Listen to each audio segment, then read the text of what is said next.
Hello, good morning students. Welcome to the chemistry world. આજે આપણે એક બહુ જ મસ્ત ટોપિક ભણવાના છીએ. ખબર છે ને કયો? આ topic it is specially for JEE student. It is specially for NEET student. It is specially for ગુજકે. ટોપિક નું importance JEE NEET GUJCET as well as Gujarat board હવે જી નીટ ગુજકેટ લેવલના જ ક્વેશ્ચન પૂછે છે એટલે મોસ્ટ આઈએમપી ટોપિકમાં કન્સિડર કરાય. Not most IMP, very very very most IMP. બહુ જ શાંતિથી ધીરે ધીરે સમજો, ભણજો. ના સમજણ પડે તો પૂછજો. આજે શરૂ કરીએ છીએ વિદ્યુત વિભાજન અને એ કોનું તો NaCl ના દ્રાવણનું વિદ્યુત વિભાજન. વિદ્યુત વિભાજન NaCl ના દ્રાવણનું એમાં NaCl બે રીતે થઈ શકે તો કે પીગાળેલું NaCl એટલે કે પીગલિત NaCl અને પાણીમાં ઓગાળેલું NaCl. ને પાણીમાં ઓગાળેલું NaCl હોય તો પાછા એના પણ બે પ્રકાર પડે કે પાણીમાં તમે બહુ જ બધું મીઠું નાખી લો, બહુ જ બધું મીઠું, જરૂરત પાણીને બહુ બધું મીઠું, તો એ સાંદ્ર જલીય NaCl કહેવાય. ને બહુ બધા પાણીમાં થોડુંક જ મીઠું નાખીને ઓગાળો તો મંદ જલીય NaCl કહેવાય. હવે તમારે સાંદ્ર જલીય NaCl, મંદ જલીય NaCl ને પીગાળેલું NaCl આ ત્રણના વિદ્યુત વિભાજનમાં બહુ મોટો ફરક છે અને જેમાંથી અનેક પ્રશ્ન પૂછાતા હોય છે. આપણે શરૂ કરીએ સૌથી પહેલા પીગાળેલું NaCl. પ્રશ્ન થાય પીગાળેલું એટલે શું? અવાજ બહુ આવી રહ્યો છે ને. પીગાળેલું NaCl એટલે શું? તો કે તમે ગરમ કરીને પીગાળો. ગરમ કરીને પીગાળો એટલે શું? તો કે મીઠું ગરમ કરો ને તો એટલું બધું હાઈ ટેમ્પરેચર પર ગરમ કરશો ને તો એ જાતે પીગળી જશે. એને પીગાળેલું મીઠું કહેવાય. જ્યારે પાણીમાં નાખી દો તો શું થાય? ઓગળી જાય. ગરમ કરો તો પીગળે ને પાણીમાં નાખો તો ઓગળે. તો આપણે કેવું મીઠું લેવાનું છે? પીગાળેલું. ને ગરમ કરીને પીગાળીએ તો એ પીગાળેલા NaCl માં પાણી હોતો જ નથી. તો પીગલિત NaCl નું વિદ્યુત વિભાજન જે છે એનો જે એનોડ છે અને કેથોડ છે એ યાદ રાખજો. કેસ્ટી એટલે કેથોડ સ્ટીલનો છે, એગ્રોકેસ્ટી એનોડ ગ્રેફાઇટનો છે. હું તો આ રીતે યાદ રાખું છું, એગ્રોકેસ્ટી એનોડ, એગ્રોકેસ્ટી, એ ફોર એનોડ, ગ્રે ફોર ગ્રેફાઇટ, કેસ્ટી કે ફોર કેથોડ ને સ્ટી એટલે સ્ટીલ. તો સાંદ્ર જલીય ધીરે ધીરે સમજશો ને તો એનાથી ઈઝી કોઈ ટોપિક નથી ને ગોખશો ને તો એનાથી ટફ કોઈ ટોપિક નથી. જો કેટલો મસ્ત ટોપિક છે. પાત્ર લીધું છે, દરેકને સમજાઈ ગયું હશે. પાત્રમાં પીગાળેલું NaCl ભરેલું છે. પીગાળેલા NaCl નો મતલબ એવો થાય કે NaCl સોલિડ જ્યારે એને બહુ જ ગરમ કર્યું છે એટલે તમે ગરમી આપી છે તો હવે Na+ લિક્વિડ બની ગયું છે ને Cl- પણ લિક્વિડ બની ગયું છે. જો સમજો, સોલિડ ગરમ કરીને શેમાં કન્વર્ટ કર્યું છે તમે? લિક્વિડમાં. એટલે પીગાળેલું એવું કહેવાય. એટલે આ જે તમારા પાસે દ્રાવણ છે એમાં Na+ liquid, Cl- liquid, Na+ liquid, Cl minus liquid, બહુ બધા Na પ્લસ ને બહુ જ બધા Cl માઇનસ, એટલે આમાં ધન આયન અને શું હશે? ઋણ આયન. હવે એમાં એનોડ અને કેથોડ, તમને ખ્યાલ છે ને, વિદ્યુત વિભાજન કોષ હોય તો બંને વિદ્યુત ધ્રુવો આપણે એક જ પાત્રમાં મૂકીએ છીએ, બે પાત્ર ના હોય અહીંયા. પછી આપણે શું લગાવતા હતા? તો બેટરી, ને બેટરી આ રીતે મૂકીએ તો જે મોટો છેડો છે ને એ પોઝિટિવ કહેવાય ને નાનો છેડો નેગેટિવ.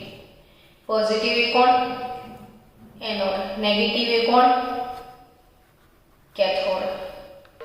એનોડ શેનો છે? તો કે ગ્રેફાઇટનો છે. કેથોડ શેનો છે? સ્ટીલનો છે. સમજ પડી ગઈ ને? હવે વિચારો, બહુ ડિટેલ નહીં વિચારો તો નાનું બાળક વિચારે તો ખબર પડે એવું છે કે આ ધન ધ્રુવ છે ને, તો આના પર કયો વીજભાર હોય? ધન વીજભાર. ધન તરફ કોણ આકર્ષાય એવું કહો?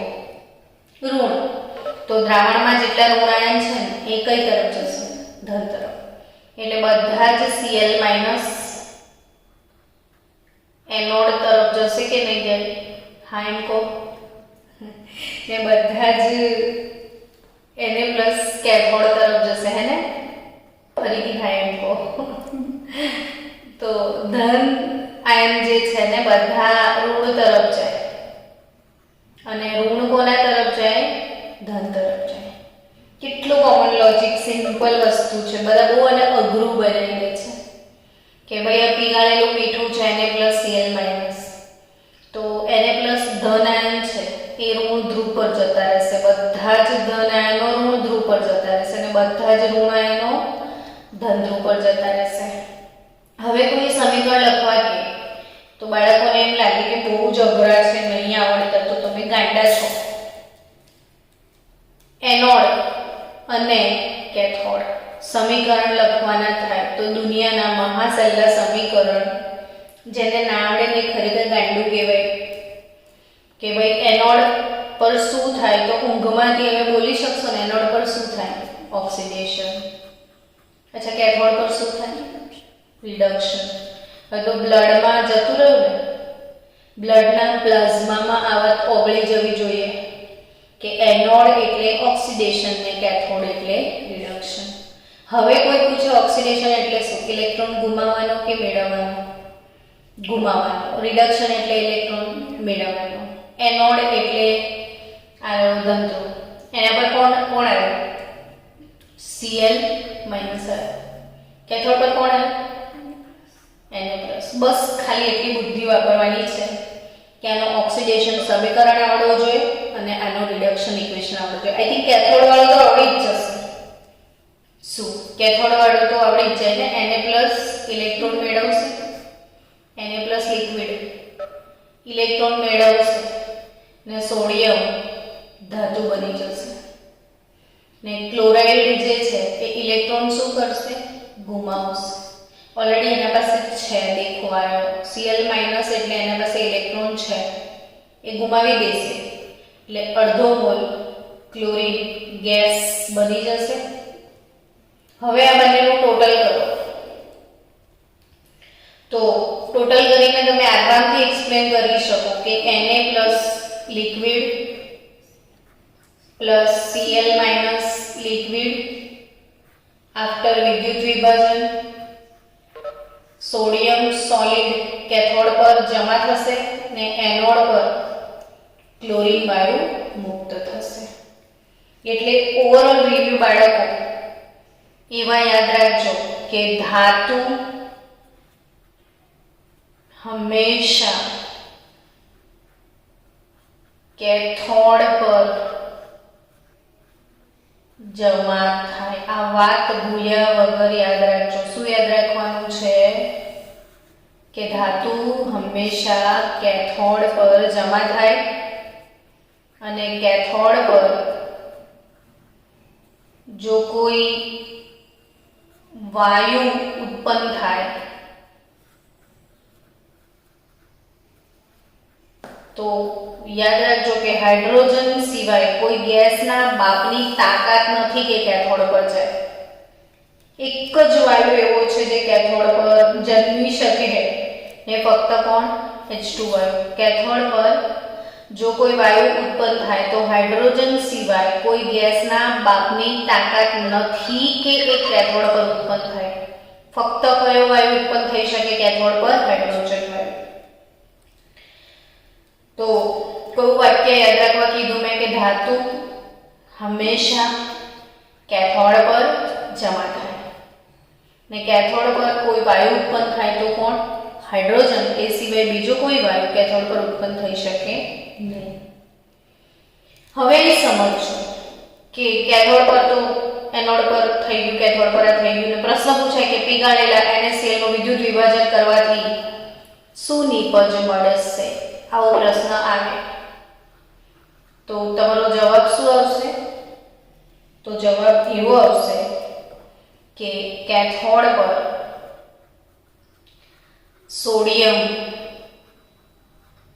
ધાતુ જમા થશે અને એનોડ પર ક્લોરીન વાયુ મુક્ત થશે.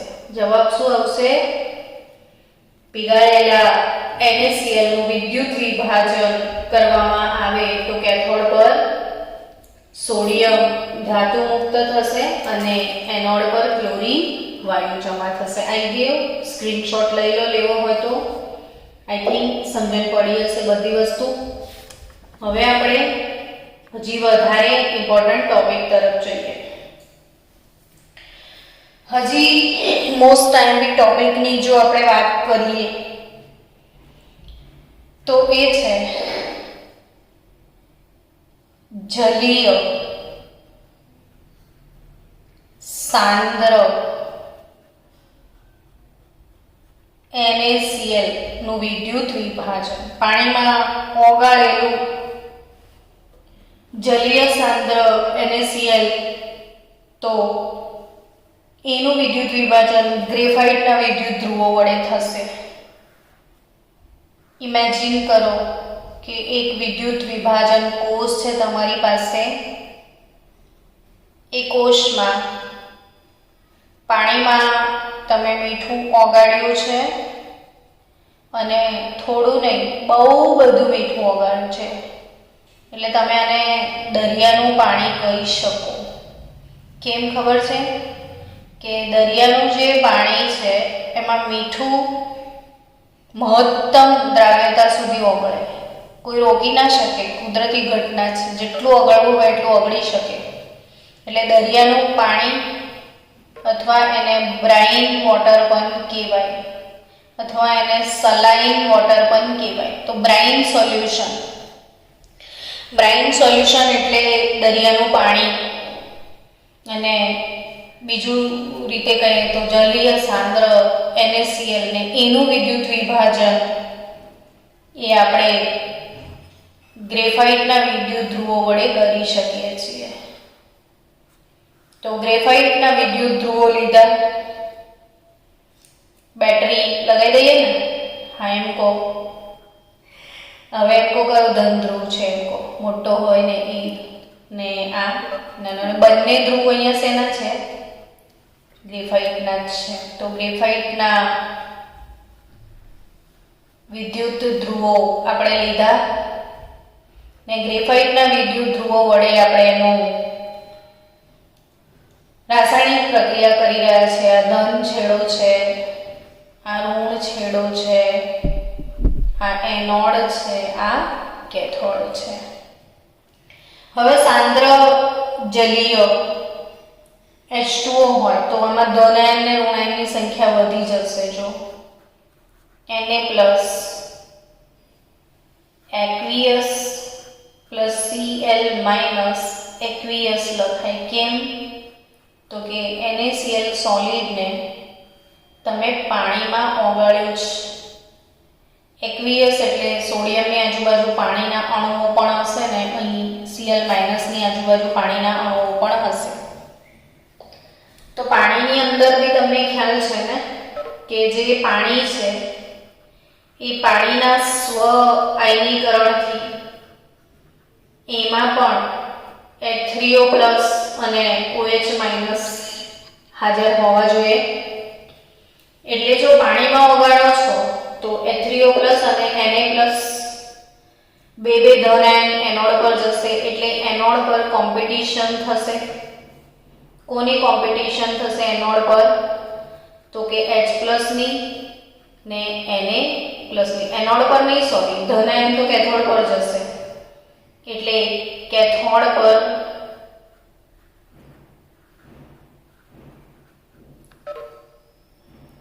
આપણે એને અહીંથી હટાવી દઈએ એટલે તમને કન્ફ્યુઝન ના ક્લિયર થાય। આ કેથોડ છે ને કેથોડ પર ઋણ વીજભાર છે, એટલે ધન આયનો કયા કયા હશે? તો Na+ અને H+। અને એનોડ પર ઋણ આયનો કોણ હશે? તો ક્લોરાઇડ અને હાઇડ્રોક્સાઇડ બંને હશે।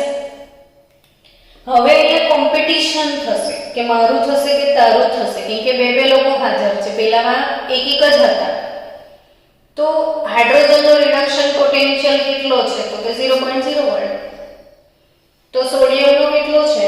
તો EMF સિરીઝમાં જોશો તો લગભગ મને ધ્યાન છે ત્યાં સુધી સોડિયમનો -0.23 વોલ્ટ છે। હું જોઈ લઉં, સોડિયમનો પોટેન્શિયલ છે -2.71 વોલ્ટ। કોનો વધારે કહેવાય? H+ નો વધારે કહેવાય। તો જેનો રિડક્શન પોટેન્શિયલ ઊંચો હોય એ જ કેથોડ બને ને, એટલે કોમ્પિટિશન થશે સોડિયમ અને હાઇડ્રોજન વચ્ચે। એટલે હાઇડ્રોજનના મુકાબલે સોડિયમનું ભજીયું પણ ના આવે, સોડિયમનું ભજીયું પણ ના આવે। કોઈ માર્કેટ નહીં સોડિયમનું, કોણ માર્કેટ ઉડાઈ જશે? H+।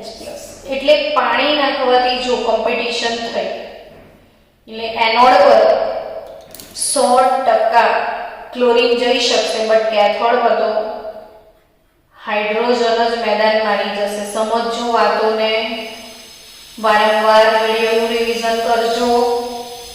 IMP વિડીયો છે અને સાચવીને મૂકી રાખજો। એનોડ અને કેથોડ, એનોડ પર ઓક્સિડેશન, કેથોડ પર રિડક્શન।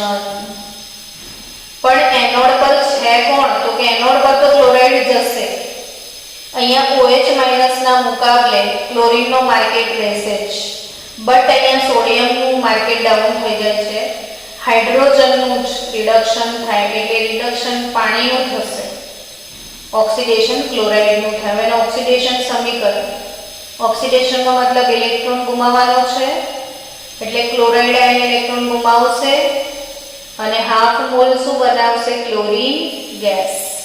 એટલે તમે એવું કહી શકો કે અહીંયા એનોડ પર ક્લોરીન વાયુ ઉત્પન્ન થશે। એનોડ પર શું થશે? ક્લોરીન વાયુ ઉત્પન્ન થશે। હવે કેથોડ, કેથોડમાં પાણીનું રિડક્શન થાય।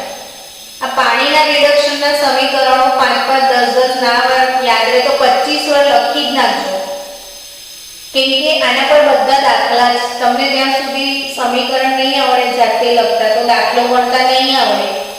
એટલે ખાસ પાણીનું રિડક્શન સમજણ, પાણી શું કરે? તો કે ઇલેક્ટ્રોન મેળવશે, અને મેં કીધું હતું કે કેથોડ પર તમે પાણીનું વિદ્યુત વિભાજન કરશો ને, પાણીનું શું કરો વિદ્યુત વિભાજન, તો એમાંથી બે ગેસ મળે, H2 ગેસ અને O2 ગેસ, બીજું શું મળે? પાણી જેમાંથી બન્યું હોય એ એના મૂળ ઘટકોમાં છૂટું પડી જાય, તો H2 ગેસ ને O2 ગેસ મળે, તો ખ્યાલ જ છે કે કેથોડ પર હાઇડ્રોજન સિવાય કોઈ ગેસના બાપની તાકાત જ નથી, એટલે H2 ગેસ કેથોડ પર હશે ને O2 ગેસ એનોડ પર હશે। એટલે અહીંયા H2O ઇલેક્ટ્રોન મેળવશે તો કયું ગેસ બહાર કાઢશે?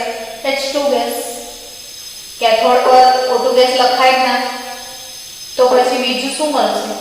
તો કે અહીંયા H2 છે, તો 2 મોલ પાણી લેવું પડશે તમારે, ને 2 મોલ પાણી 2 મોલ ઇલેક્ટ્રોન ગેઇન કરશે, તો H2 અને 2 મોલ OH માઈનસ. યાદ રાખવાનું કે આ બાજુ -2 વીજભાર છે તો આ બાજુ પણ -2 વીજભાર હોવો જ જોઈએ. આવું વિચારશો તો બી ખબર પડી જશે કે અહીંયા OH માઈનસ આવશે. એટલે આ બાજુ જેટલો વીજભાર હોય એટલો વીજભાર આ બાજુ બેલેન્સ થવો જોઈએ. હવે આ 2 ઇલેક્ટ્રોન કઈથી મેળવ્યા? 2 ગુમાવશે તો ને, તો આને 2 વડે ગુણી નાખો તો હવે આ ઇક્વેશન બની જશે. ટોટલ કરી લો તો આ 2Cl plus 2H2O gives H2 gas at cathode, Cl2 gas at anode. ને દ્રાવણમાં અહીંયા કેથોડની આજુબાજુ Na+ આવશે બિચારા, બહુ જ બધા Na+ આવશે. પણ કેથોડ પર શું ઉત્પન્ન થઈ રહ્યું છે? OH-. એટલે સમજવા જેવી વાત છે બાળકો. કેથોડ પર પહેલેથી કોણ આવીને બેસ્યું છે? Na+. પણ એમનું તો માર્કેટ આવ્યું નહીં, ચૂપચાપ અહીંયા બેસી રહ્યા છે આકર્ષણ પામીને. બટ કેથોડ પર કોનું માર્કેટ આવી ગયું? પાણીનું. તો કેથોડ પર કયા આયનો ઉત્પન્ન થયા? OH-. એટલે કેથોડની આજુબાજુ ના દ્રાવણમાં આ OH- અને Na+ વચ્ચે પ્રક્રિયા થઈને NaOH બનશે. કેથોડની આજુબાજુના દ્રાવણમાં શું બનશે? NaOH. તો આ એક મોસ્ટ આઈએમપી વાત કહેવાય. અહીંથી પ્રશ્નો પૂછાશે ઢગલો. આ પ્રશ્ન આના પછી કેટલી જાતના પ્રશ્નો પૂછાય છે સમજો હવે. તો આ જે મેં ટોપિક ભણાવ્યો એના પરથી પ્રશ્નો કયા પૂછાય? તો પહેલો એક પ્રશ્ન પૂછાયો છે કે દરિયાના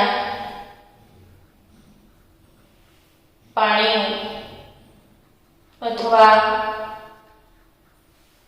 બ્રાઇન વોટર અથવા સાંદ્ર જલીય NaCl નું વિદ્યુત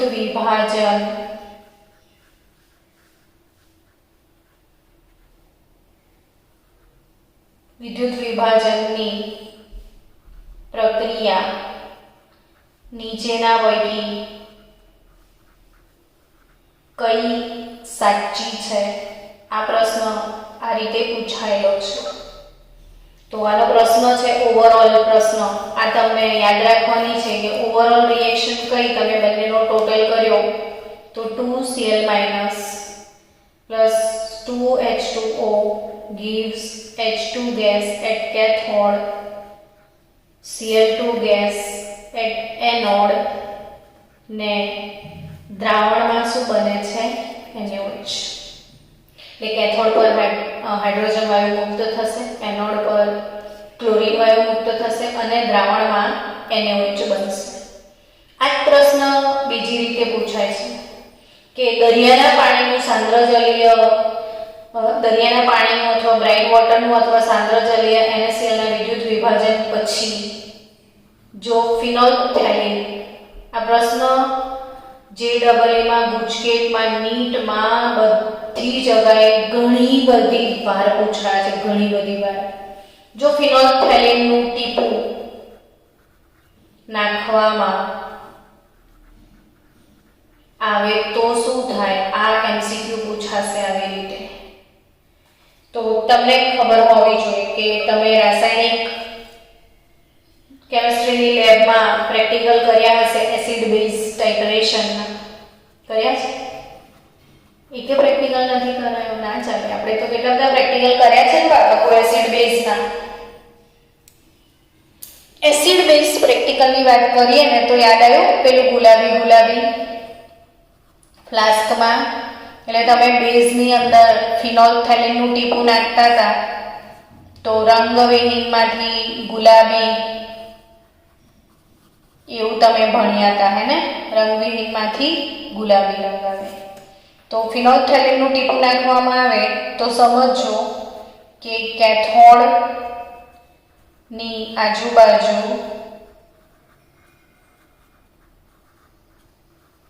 ના દ્રાવણમાં NaOH પ્રબળ બેઝ બનવાના કારણે ગુલાબી રંગ જોવા મળે છે. આ યાદ રાખજો કે કેથોડની આજુબાજુ કેવો રંગ થઈ જશે? ગુલાબી રંગ. ફિનોલ્ફથેલિનનું ટીપું નાખશે તો.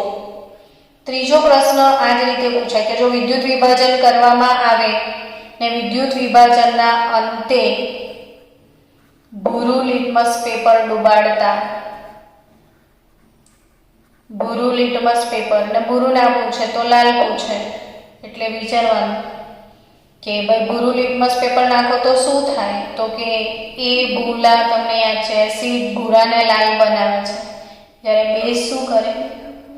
બેલા ભૂરું, એટલે લાલને ભૂરું બનાવે. એટલે લાલ લિટમસ ડુબાડો તો કેથોડની આજુબાજુના દ્રાવણમાં NaOH, કેથોડ પર શું ઉત્પન્ન થાય છે? NaOH. એટલે એ શું છે? બેઝ. તો લાલ લિટમસ કેવું બને? ભૂરું બને. બટ ભૂરા લિટમસ પર કોઈ અસર થશે નહીં, કારણ કે ભૂરા લિટમસ પર તો કોણ અસર કરે? એસિડ. જ્યારે બેઝ લાલ લિટમસને શું કરે? ભૂરું બનાવે. અથવા આ પ્રશ્ન એ રીતે પૂછાયેલો છે કે દરિયાના પાણીનું વિદ્યુત વિભાજનના અંતે દ્રાવણની pH શું હશે?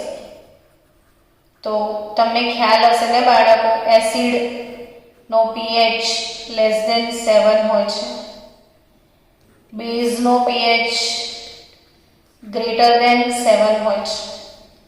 હવે અહીંયા બેઝ ઉત્પન્ન થયો છે તો વિદ્યુત વિભાજનના અંતે બેઝ હોય તો pH શું આવે? <7. એટલે પ્રશ્ન કેટલી બધી રીતે આ પૂછાય છે, ખ્યાલ આવ્યો તમને? તો આખું JEE કોમ્પિટિટિવ લેવલનો ટોપિક છે. હું તમને આના ફોટા પણ મોકલી દઈશ. તો આપણે હમણાં શાનું વિદ્યુત વિભાજન બતાવ્યું? દરિયાના પાણીનું. બંને ધ્રુવો ગ્રેફાઇટના છે. એનોડ પર ક્લોરીન વાયુ મુક્ત થાય છે, કેથોડ પર સોડિયમ ધાતુ જમા થતી નથી. અહીંયા હાઇડ્રોજન વાયુ મુક્ત થાય. પાણીનું વિદ્યુત વિભાજન થાય. કેમ? તો કે હાઇડ્રોજનનો રિડક્શન પોટેન્શિયલ સોડિયમ કરતાં ઊંચો છે, એટલે સોડિયમનું અહીંયા રિડક્શન મુશ્કેલ થશે. પાણીનું રિડક્શન થશે એટલે એનોડ પર ક્લોરાઇડનું ઓક્સિડેશન, કેથોડ પર પાણીનું રિડક્શન, એનોડ પર ક્લોરીન વાયુ, કેથોડ પર હાઇડ્રોજન વાયુ અને દ્રાવણમાં NaOH. કેથોડિક દ્રાવણમાં શું બનશે? NaOH બનશે. તો આ એક ઇમ્પોર્ટન્ટ ફિનોમિના છે જે યાદ રાખવાની છે આપણે. હવે આપણે ત્રીજો પ્રશ્ન. આપણો નેક્સ્ટ ક્વેશ્ચન શું છે કે મંદ જલીય NaCl ના દ્રાવણનું વિદ્યુત વિભાજન. કોનું? મંદ જલીય. મંદ જલીય NaCl ના દ્રાવણનું વિદ્યુત વિભાજન ગ્રેફાઇટના વિદ્યુત ધ્રુવો વડે કરીએ ને તો આ પ્રક્રિયામાં હવે મંદ છે એટલે ક્લોરીનની સાંદ્રતા પણ નીચી છે. તો આ સંજોગોમાં પાણીનું જ ઓક્સિડેશન થાય, એટલે આ પાણીનું જ વિદ્યુત વિભાજન કહેવાય. ફક્ત પાણીનું વિદ્યુત વિભાજન થશે. જો મંદ જલીય હશે, ક્ષારની સાંદ્રતા નીચી હશે તો પાણીનું જ વિદ્યુત વિભાજન થશે. એટલે પાણીનું વિદ્યુત વિભાજન થશે તો એનોડ ગ્રેફાઇટનો છે, કેથોડ તમારો ગ્રેફાઇટનો છે, એનોડ પર પાણીનું ઓક્સિડેશન. આ બધા જ સમીકરણો 25 વાર લખી દેજો જેથી આવડી જાય. પાણીનું ઓક્સિડેશન એટલે H2O. ઓક્સિડેશન એટલે શું? ઇલેક્ટ્રોન ગુમાવવાનો છે. ત્રણે ઇલેક્ટ્રોન ગુમાવ્યા. એનોડ પર anode oxidation oxygen, anode oxidation oxygen એટલે ઓક્સિજન વાયુ મુક્ત થશે. કેથોડ પર શું? તો કેટલું કોમન લોજિક છે કે ઇલેક્ટ્રોન મેળવવો પડશે, પણ કેથોડ પર રિડક્શન થાય, પાણીનું રિડક્શન થાય તો હાઇડ્રોજન વાયુ મુક્ત થાય, પાણીનું ઓક્સિડેશન થાય તો ઓક્સિજન વાયુ મુક્ત થાય. હવે આ સમીકરણોને પૂરા કરીએ. તો કે હમણાં જ ભણ્યા હતા કે મેડમ 2H2O લખી દો ને, એટલે આપણે 2 ઇલેક્ટ્રોન લખી દઈએ. તો આ -2 વીજભાર છે, તો -2 વીજભાર બેલેન્સ કરવા માટે OH- લખી દઈએ. હવે અહીંયા 2H2O છે, O2 લખ્યું છે, તો ઓબ્વિયસલી 2H2O કરી દઈએ. તો 2H2O ઇલેક્ટ્રોન લૂઝ કરશે તો 4H+ બનશે, એટલે O2 + 4H+ + 4 ઇલેક્ટ્રોન. આવી રીતે આ સમીકરણ લખાય. હવે આ O2 + 4H+ + 4 ઇલેક્ટ્રોન, આ 2 ઇલેક્ટ્રોન છે, તો આપણે અહીંયા 2 બનાવવા માટે આખા સમીકરણને 2 વડે ભાગી નાખીએ, એટલે આ 2 નીકળી જશે. હવે તો અહીં શું આવી જશે? હાફ O2, અહીંયા 2H+ અને અહીંયા 2 ઇલેક્ટ્રોન. એટલે ઓવરઓલ ઇક્વેશન આ ફક્ત H2O, half O2, 2H+ + 2 electron. હવે આ બંનેનો ટોટલ કરી દો. 2 electron gone, H2O + 2H2O 3H2O થાય. પણ સમજો કે આમાં 2H+ અને 2OH- બી બન્યા છે, તો 2H+ ને 2OH- you can say that 2H2O. એટલે આને આના સાથે તમે કટ કરી શકો, તો અલ્ટિમેટ પ્રોડક્ટ H2O એનું જ વિદ્યુત વિભાજન થાય છે. હાઇડ્રોજન ગેસ કેથોડ પર તમને મળશે ને half mall O2 gas anode પર મળશે. આ બી સમજવા જેવી વાત છે કે પાણીનું 1 મોલ પાણી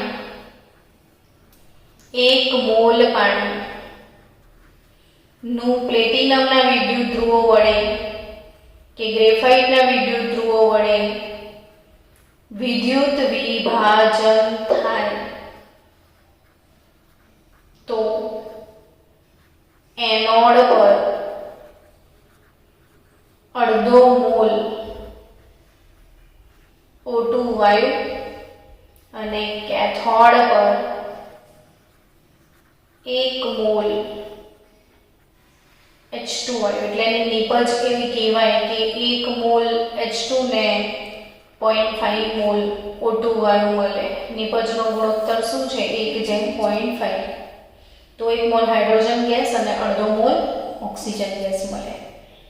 પાણીનું વિદ્યુત વિભાજન કરી. તો ઘણીવાર બાળકોને સવાલ પૂછાય, આવો પ્રશ્ન આપણા ગુજરાત બોર્ડે પૂછ્યો હતો કે HF ના જલીય દ્રાવણનું વિદ્યુત વિભાજન કરીએ તો શું નિપજ મળે? તો બાળક જવાબ નહીં આપી શકતો. બહુ કોમન વસ્તુ છે કે આનો જવાબ કઈ રીતે આપવાનો? તો કે જે વસ્તુનું વિદ્યુત વિભાજન થાય તો એ જેમાંથી બની છે જ વસ્તુ મળે. એટલે એમ વિચારો કે HF શેમાંથી બને? તો હાઇડ્રોજન ગેસ ને ફ્લોરિન ગેસ વચ્ચે રાસાયણિક પ્રક્રિયા થાય તો HF બને. તો તમે HF નું વિદ્યુત વિભાજન કરો તો નિપજમાં શું મળે? હાઇડ્રોજન ગેસ અને ફ્લોરિન ગેસ. હવે શીખેલા છો કે હાઇડ્રોજન ગેસ કેથોડ પર આવી શકે, એ સિવાય કોઈ ગેસ કેથોડ પર આવે નહીં. તો કેથોડ પર હાઇડ્રોજન ગેસ મળે ને એનોડ પર ફ્લોરિન વાયુ મળે. સમજ્યા? આ પ્રશ્ન પૂછાયેલો છે બોર્ડમાં. ઘણીવાર હું ક્લાસમાં બાળકોને પ્રશ્ન પૂછું કે NaCl ના વિદ્યુત વિભાજનથી શું મળે? તો છોકરાઓ એવો જવાબ આપે Na+ ને Cl-. અરે ભાઈ, એ તો ઓલરેડી છે જ અંદર, એ થોડી મળે. તો Na+ ને Cl- થોડી મળે, તો ઓલરેડી છે. મળે શું? તો કે સોડિયમ ધાતુ મળે ને ક્લોરીન વાયુ મળે. ને ધાતુ ને વાયુ વચ્ચે પ્રક્રિયા થાય ત્યારે મીઠું બને છે. તો પછી ઊંધી પ્રક્રિયા થાય ને ભાઈ. એટલે જવાબ આવી રીતે અપાય, કેથોડ પર સોડિયમ ધાતુ મળે અને એનોડ પર ક્લોરીન વાયુ મુક્ત થાય. એમ પાણીનું વિદ્યુત વિભાજન થાય તો પાણી એના બે ઘટકોમાં છૂટું પડે. કેથોડ પર હાઇડ્રોજન વાયુ મુક્ત થાય ને એનોડ પર ઓક્સિજન વાયુ મુક્ત થાય. અને કોઈ પણ ક્ષારનું તમે બંધ જલીય દ્રાવણ લેશો ને અને એનું વિદ્યુત વિભાજન કરો ને તો એ વેસ્ટ ઓફ ટાઈમ છે. ક્ષારનું કશું નહીં થાય, ફક્ત કોનું વિદ્યુત વિભાજન થશે? પાણીનું જ થશે. તો આ જ થયું વિદ્યુત વિભાજનની વાત. હવે તમને એવો પ્રશ્ન પૂછાય કે Na2SO4 સોડિયમ સલ્ફેટ ના જલીય દ્રાવણનું વિદ્યુત વિભાજન કોનું? સોડિયમ સલ્ફેટના. હવે જલીય દ્રાવણ કીધું છે એટલે જળ હશે, જળ હતો તો સોડિયમનું માર્કેટ આવવાનું જ નથી. એટલે NaCl ના જલીય દ્રાવણનું વિદ્યુત વિભાજન જો તમે ગ્રેફાઇટના ધ્રુવો વડે કરો તો it is also a waste of time. ફક્ત અને ફક્ત પાણીનું જ વિદ્યુત વિભાજન થશે. ફક્ત કોનું વિદ્યુત વિભાજન થશે? પાણીનું. અને પાણીનું વિદ્યુત વિભાજન થશે તો એનોડ પર પણ પાણી, કેથોડ પર પણ પાણી, ને આ જ તમને ઇક્વેશન્સ મળશે. એટલે Na2SO4 ના જલીય દ્રાવણનું વિદ્યુત વિભાજન પણ ઉપર દર્શાવ્યું એ જ છે, બીજું નહીં.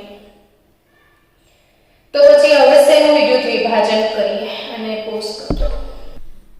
હેલો, હવે સ્ટુડન્ટ્સ આપણે શીખવા જઈ રહ્યા છીએ અગત્યની બીજી થિયરી, કોપર સલ્ફેટ ના જલીય દ્રાવણનું વિદ્યુત વિભાજન. કોનું? કોપર સલ્ફેટના. તો એ પણ બે રીતે થાય છે. બે રીતમાં કઈ તો કે કોપરના વિદ્યુત ધ્રુવો વડે અને બીજું નિષ્ક્રિય એટલે કે પ્લેટિનમ કે પછી ગ્રેફાઇટ ના વિદ્યુત ધ્રુવો વડે. પ્લેટિનમ કે ગ્રેફાઇટ ના વિદ્યુત ધ્રુવો વડે બંને રીતે પોસિબલ છે. તમને પ્રશ્ન કેવો પૂછે છે એના પર આધાર.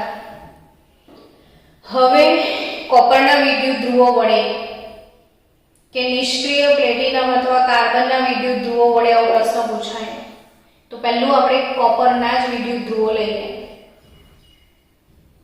દ્રાવણ શેનું છે? કોપર સલ્ફેટનું, એટલે બ્લુ કલર વાપરીએ. કોપર સલ્ફેટના દ્રાવણનો રંગ કેવો હોય છે? બ્લુ હોય છે. બ્લુ કલર, બ્લુ વિટ્રિયોલ પણ કહેવાય આને. બ્લુ વિટ્રિયોલ કહેવાય. શું કહેવાય? બ્લુ વિટ્રિયોલ. ઓઇલ ઓફ વિટ્રિયોલ એટલે સલ્ફ્યુરિક એસિડ. જે બ્લુ વિટ્રિયોલ છે એ બ્લુ વિટ્રિયોલમાં આપણે હવે કોપર બ્રાઉન કલરનો હોય ને તો બ્રાઉન કલર શોધીએ.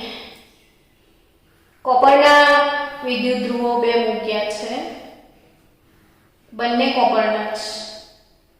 તમને યાદ આવ્યું? કોપરનું શુદ્ધિકરણ, આ બાજુ અશુદ્ધ કોપર ને આ બાજુ શુદ્ધ કોપર. ને બેટરી તો લગાડવી પડે ને, વિદ્યુત વિભાજન છે. આ ધન ધ્રુવ છે, આ ઋણ ધ્રુવ છે. આ એનોડ, આ કેથોડ. એટલે કઈ પ્રોસેસ થાય તો કે એનોડ કેથોડ હવે તો પાક્કું ગોખાઈ ગયું. બોલો તો એનોડ પર શું થાય? ઓક્સિડેશન. કેથોડ પર શું થાય? રિડક્શન. ઓક્સિડેશન કોપરનું ઇક્વેશન આવડે?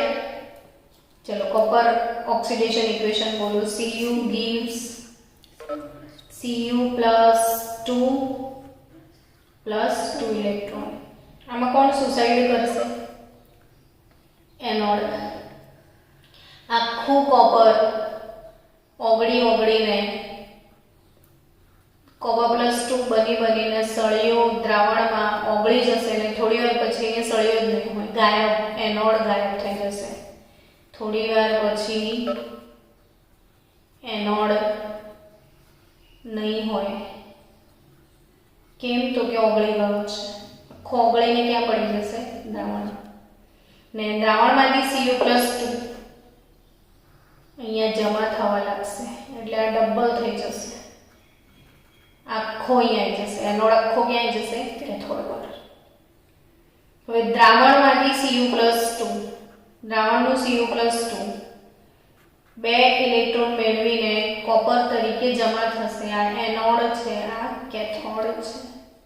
એટલે કોપર એનોડથી કોપર કેથોડ જમા થઈ જશે. હવે અહીંયા તમને વિચાર આવે કે હું પ્લેટિનમનો વિદ્યુતધ્રુવ મૂકી દઉં તો કઈ ફરક ના પડે, આનો તો કોઈ રોલ જ નથી. રિડક્શન તો દ્રાવણનું થયું છે, અહીંયા રિડક્શન કોનું થાય છે? દ્રાવણનું. વિદ્યુતધ્રુવ અહીંયા તમે કંઈ પણ મૂકી દો તો બી કોપર જમા થશે જ. આ એક અગત્યની વાત છે સમજવા જેવી કે જો અહીંયા ગ્રેફાઇટ રાખો ને અહીંયા આ રાખો તો ડઝન્ટ મેટર, આ ઓગળશે, આ નહીં ઓગળે, એને ઓગળવાનું નથી, આમ તો જમા કરવાનું છે. એટલે કેથોડ તમે કંઈ પણ રાખી શકો. પણ આ કોપરના વિદ્યુત ધ્રુવો હશે તો કોપર એનોડથી કોપર કેથોડ આ પ્રમાણે વિદ્યુત વિભાજન થશે. પરંતુ જો નિષ્ક્રિય વિદ્યુત ધ્રુવો વડે કરશો તો શું થશે? આ બધા જ મોસ્ટ આઈએમપી વાતો છે. ખૂણે ખાંચરેથી આમાંથી પ્રશ્ન આવશે એટલે ટોપિક નોટમાં બહુ જ સરસ લખી નાખજો. નિષ્ક્રિય ધ્રુવો વડે. હવે અહીંયા બંને નિષ્ક્રિય છે, આ પ્લેટિનમનો છે ને આ પ્લેટિનમનો છે.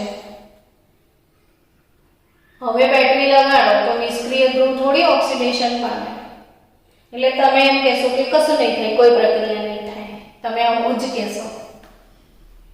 પણ એવું નથી, પ્રક્રિયા થશે, તો બી થશે. તો કે હવે કોનું થશે ઓક્સિડેશન? કોપર તો નહીં થાય.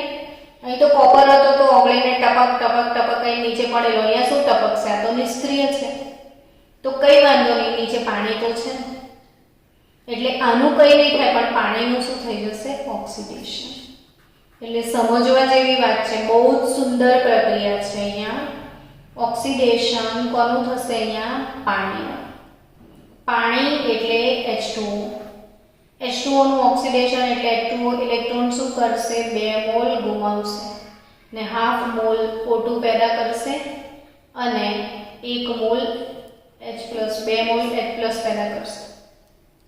એટલે પાણીનું સમીકરણ ફરી લખું છું બીજી બેનથી એટલે મોડે થઈ જાય. H2O gives half mol O2 gas, 2 mole electron અને 2 mole hydrogen H+ ion. Cathode તો કે કેથોડ પર તો એમ બી આનો કોઈ રોલ જ નહોતો. પ્લેટિનમ મૂકો તો બી જમા તો થવાનું જ હતું, કારણ કે તો દ્રાવણમાં નીકળે છે. તો દ્રાવણમાં તો ઓલરેડી Cu+2 છે જ ને, દ્રાવણ CuSO4 નું છે. તો દ્રાવણમાંથી Cu+2 એનું રિડક્શન શક્ય છે.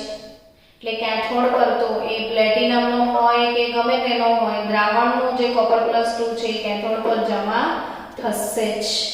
એટલે Cu+2 2 ઇલેક્ટ્રોન મેળવીને કોપર કેથોડ પર જમા થશે.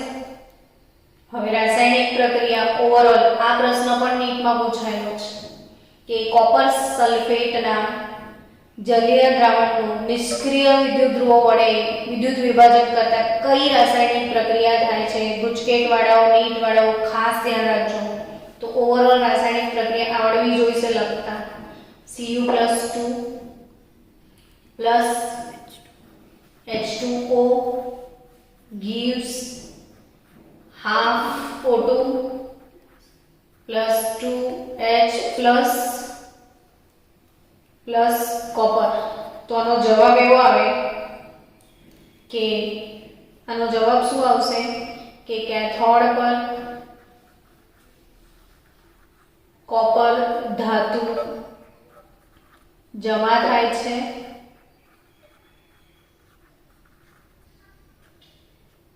એનોડ પર O2 વાયુ ઉત્પન્ન થાય છે. એનોડ પર O2 વાયુ ઉત્પન્ન થાય, કેથોડ પર કોપર ધાતુ જમા થાય અને દ્રાવણમાં તો કે જો એનોડ પર શું ઉત્પન્ન થયું? 2H+. હવે એનોડ પર 2H+ ઉત્પન્ન થયા. કોપર અહીંથી નીકળીને અહીં જતા રહ્યા તો દ્રાવણમાં સલ્ફેટ એકલો પડશે. કોપર સલ્ફેટના દ્રાવણમાંથી કોણ નીકળી ગયું? કોપર. તો દ્રાવણમાં કોણ બચશે? સલ્ફેટ. જ્યારે એનોડ પર તમે શું ઉત્પન્ન કરી રહ્યા છો? H+.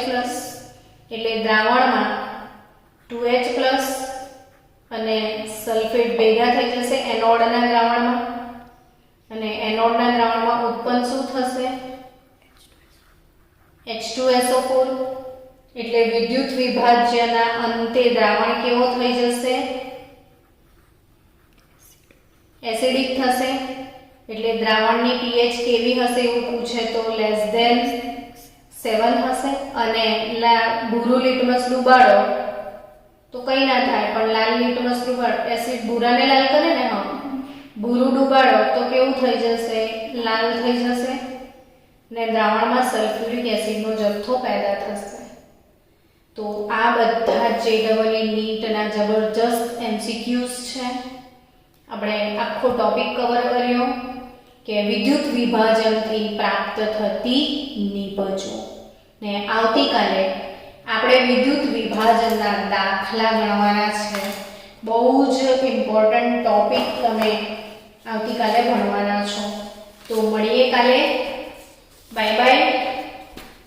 તો કાલે આપણે આગળના ટોપિક કવર કરીશું.